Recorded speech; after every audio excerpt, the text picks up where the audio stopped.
Hello दोस्तों, कैसे हैं आप सब? आशा करता हूँ कि आप अच्छे होंगे और अपनी पढ़ाई को निरंतर जारी रख पा रहे होंगे। जिस प्रकार से आपको इंटरफेस में दिखाई दे रहा है कक्षा 9 राजस्थान का स्वतंत्रता आंदोलन और शौर्य परंपरा। जी हाँ, हम आरबीएससी मूल पाठ्य पुस्तकों की श्रृंखला लेके आए हैं और इस कड़ी में हम आज कक्षा 9 का जो अध्याय नंबर 5 है उसको कवर कर रहे हैं। अब तक हमने अध्याय नंबर 5 को कवर किया। आज का जो हमारा टॉपिक रहने वाला है राजस्थान का एकीकरण। इसके संदर्भ में आज का कंटेंट रहने वाला है जो कि शानदार कंटेंट है आपके एग्जाम के अकॉर्डिंग। अगर आपने पहली बार चैनल पर विजिट किया है तो बताना चाहूँगा कि अब तक हमने इस चैनल के माध्यम से, इस प्लेटफॉर्म के माध्यम से कक्षा 6, 7 और 8 का अध्यायवार लाइन टू लाइन अध्ययन कर लिया है। प्लेलिस्ट बनी हुई है, आप जाके देख सकते हैं। वीडियो एनालिसिस में देखेंगे आज राजस्थान का एकीकरण, जो कि आपके कंटेंट के अकॉर्डिंग है और यहाँ से प्रश्न पुट आउट होते हैं। ये वो मूल पाठ्य पुस्तक पढ़ रहे हैं जहाँ से आरपीएससी और कर्मचारी चयन बोर्ड है वो प्रश्न उठाती है और वो भी लाइन टू लाइन। तो हम भी इसी श्रृंखला के साथ चल रहे हैं कि हम भी चीज़ों को लाइन टू लाइन पढ़ें ताकि हमारा कॉन्सेप्ट है वो क्लियर हो जाए, हमारा कंटेंट में एक भी प्रश्न गलत न हो, इस थीम के साथ में कि हम राजस्थान जीके को कवर कर रहे हैं। तो चलिए शुरुआत करते हैं आज की।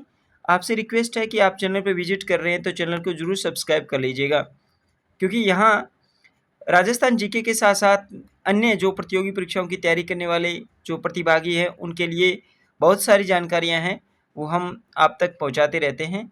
तो आप से रिक्वेस्ट है कि आप चैनल को सब्सक्राइब करके हमारे साथ में एक परिवार के सदस्य के रूप में जुड़िए। आपसे ये रिक्वेस्ट है, आपका ये प्रोत्साहन हम ताज़िंदगी नहीं भूलने वाले हैं। तो चलिए शुरुआत करते हैं आज के कंटेंट की, राजस्थान का एकीकरण। इससे पहले हमने इसका पार्ट नंबर 1 पढ़ लिया है।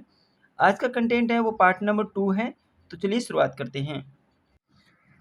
अब तक राजस्थान के एकीकरण में हमने जो सारी रियासतें थी, वर्ध राजस्थान, संयुक्त राजस्थान, उसके बारे में पढ़ लिया, किस किस का विलय कैसे हुआ।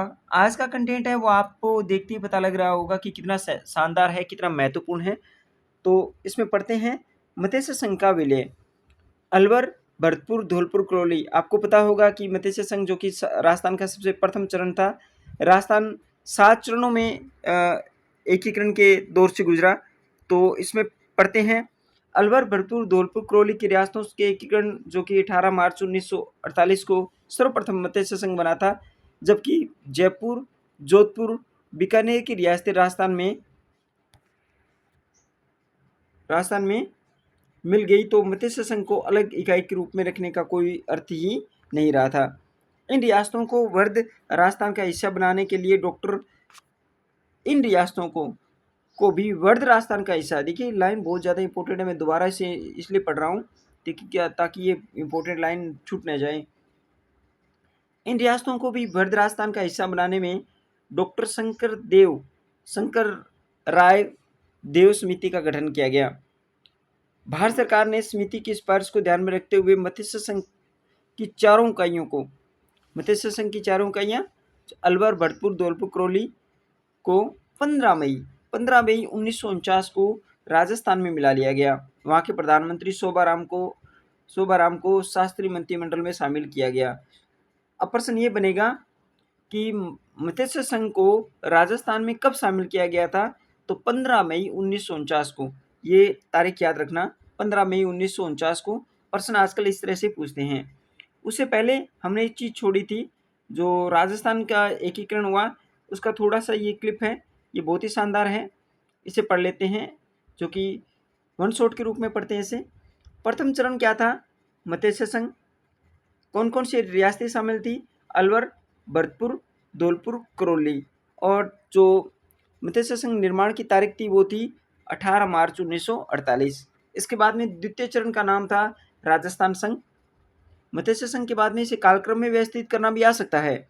तो राजस्थान संघ बना था, उसमें कौन कौन सी रियासतें शामिल की गई थी? इसमें 9 रियासतें थी लगभग। 1 बांसवाड़ा, 2 बूंदी, डूंगरपुर 3, झालावाड़ 4, किशनगढ़ 5, कोटा 6, प्रतापगढ़ 7, शाहपुरा 8 और टोंक 9। इसे 9 याद कर लेना। पहले में 4 और इसके बाद में इसमें 9 रियासतें थी। बांसवाड़ा, बूंदी, डूंगरपुर, झालावाड़, जो राजस्थान का दक्षिणी हिस्सा था ना, लगभग दक्षिण पूर्वी हिस्सा, किशनगढ़, प्रतापगढ़, शाहपुरा, टोंक, ये क्षेत्र है वो राजस्थान संघ में शामिल किया गया द्वितीय चरण में, और उसकी स्थापना की गई थी 25 मार्च 1948 को। 18 के बाद में 25। इसके बाद में तृतीय चरण, जिसको संयुक्त राजस्थान कहा गया, उदयपुर राजस्थान संघ का सदस्य बना। यानी जो ये पहले जो राजस्थान संघ बना था ना, द्वितीय चरण इसका, उसका राजस्थान संघ में तृतीय चरण में किस चीज को शामिल किया गया था? केवल उदयपुर को। उदयपुर को राजस्थान संघ में शामिल करके संयुक्त राजस्थान बना दिया गया। राजस्थान संघ का क्या बना? संयुक्त राजस्थान, और ये बना 18 अप्रैल 1948 को। चतुर्थ चरण था वो वर्ध राजस्थान का था। इसमें बीकानेर, जयपुर, जैसलमेर और जोधपुर ये संयुक्त राजस्थान से जुड़े थे। तो संयुक्त राजस्थान में बीकानेर, जयपुर, जैसलमेर और जोधपुर को कब शामिल किया गया? चतुर्थ चरण में, और चतुर्थ चरण था वर्ध राजस्थान, और ये हुआ था 30 मार्च, जो कि हम राजस्थान दिवस के रूप में मनाते हैं। पंचम चरण क्या था? संयुक्त वर्ध राजस्थान। संयुक्त वर्ध राजस्थान बनाया गया था। पहले मत्स्य संघ, इसके बाद में राजस्थान संघ, इसके बाद में संयुक्त राजस्थान संघ, इसमें वर्ध राजस्थान संघ, इसके बाद में संयुक्त वर्ध राजस्थान। तो ये 15 मई 1949 को इसका निर्माण किया गया। वर्ध राजस्थान में मत्स्य संघ को जोड़ा गया था। याद रखना, मत्स्य संघ को कब शामिल किया गया था? 5वें चरण में। 5वें चरण में मत्स्य संघ को शामिल किया गया था 15 मई और 1949 को। ये प्रश्न बनेगा, पक्का बनेगा, आप देख लेना, इसे शॉर्ट स्क्रीन के रूप में ले लेना, इसमें देख लेना कि मैंने जो बोला है ये सही है। और चतुर्थ चरण में जो पिछली बार आया था सेकंड ग्रेड के अंदर, चतुर्थ चरण से संबंधित आया था प्रश्न कि बीकानेर, जयपुर, जैसलमेर और जोधपुर को कब शामिल किया गया था? तो चतुर्थ चरण में शामिल किया गया था वर्ध राजस्थान में। अब बात करते हैं षष्ठम चरण की, संयुक्त राजस्थान। ये संयुक्त राजस्थान वर्ध राजस्थान में सिरोही को विलय करके बनाया गया। संयुक्त राजस्थान, जो संयुक्त वर्ध राजस्थान था ना, उसको संयुक्त राजस्थान बनाया गया। ये छठे चरण में बनाया गया, और इसमें सिरोही को शामिल किया गया 26 जनवरी 1950 को, जब हमारा देश का संविधान लागू हुआ था उस दिन से।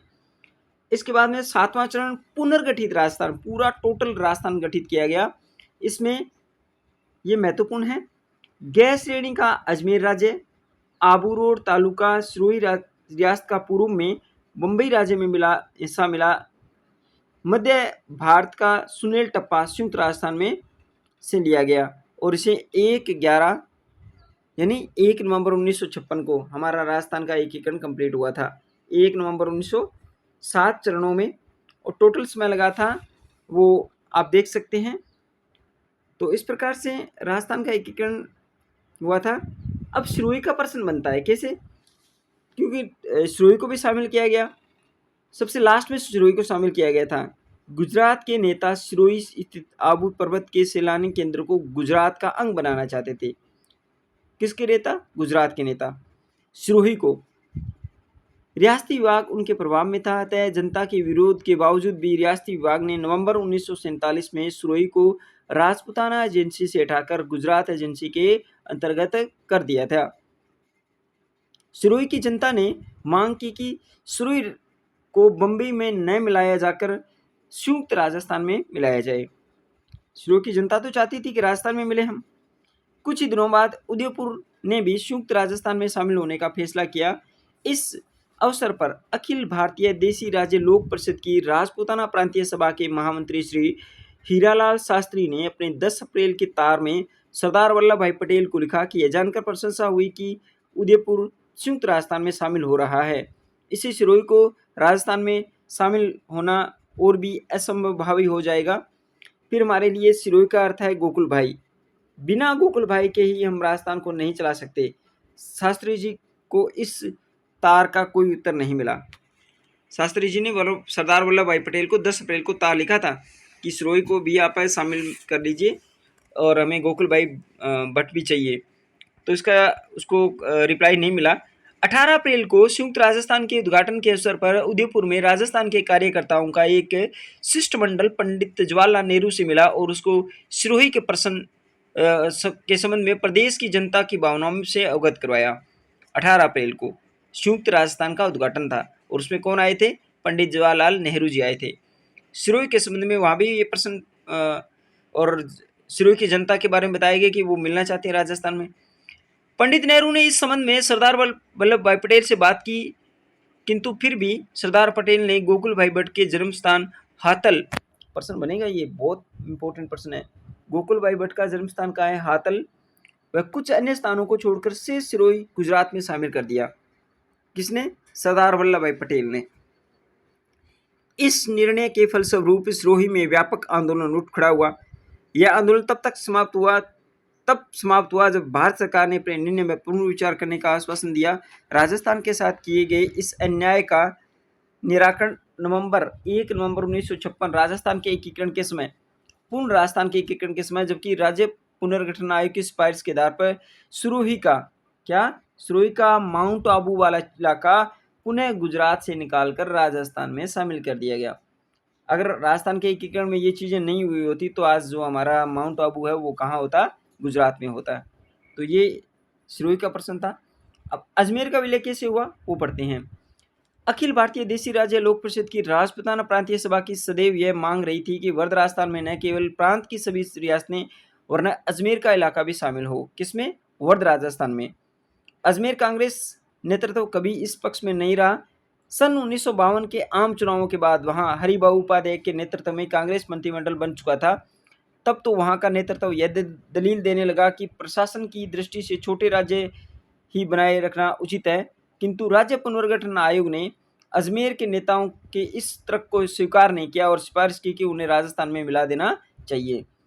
तदनुसार 1 नवंबर 1956 को माउंट आबू क्षेत्र साथ ही साथ अजमेर मेरवाड़ा भी राजस्थान में मिला दिया गया। अजमेर मेरवाड़ा को प्रश्न बनेगा सीधा कि अजमेर मेरवाड़ा को राजस्थान में कब शामिल किया गया या फिर इसे कब विलय किया गया राजस्थान में? तो 1 नवंबर यानी एकीकरण के समय सिरोही के साथ माउंट आबू वाला क्षेत्र, साथ में अजमेर मेरवाड़ा, जो कि हमारा ठिकाना था ना, एक 3 ठिकानों में से कुशलगढ़, लावा और अजमेर मेरवाड़ा 3 ठिकाने थे। इस प्रकार राजस्थान निर्माण की जो प्रक्रिया मार्च 1948 में शुरू हुई वो 1 नवंबर 1956 को संपन्न हुई। तो ये था आज राजस्थान का एकीकरण पार्ट नंबर 2 इसका। आपको कैसा लगा आप हमें कमेंट सेक्शन के माध्यम से ज़रूर बताइएगा और चैनल पर विजिट कर रहे हैं, चैनल को ज़रूर सब्सक्राइब कीजिएगा। आपका एक सब्सक्रिप्शन हमें इतना ज़्यादा मोटिव करता है कि हम इस प्रकार की ऊर्जावान क्लास आप तक पहुंचाने का निरंतर प्रयास करते हैं। निरंतर का मतलब हमारी क्लासें रेगुलर आप तक पहुंचेगी, ये हम आपसे वादा करते हैं। और आपका जब भी कंटेंट एग्ज़ाम होगा उसमें आपके जितने भी प्रश्न कवर होंगे वो यहाँ से पुट आउट होने के पूरे चांसेस है। एक भी प्रश्न गलत नहीं होगा। और आप हमारे चैनल पे बने रहिए और चैनल को ज़रूर शेयर भी कीजिएगा। आज की वीडियो में इतना ही, मिलते हैं नेक्स्ट कंटेंट के साथ। तब तक के लिए धन्यवाद। जय भारत, जय हिंद।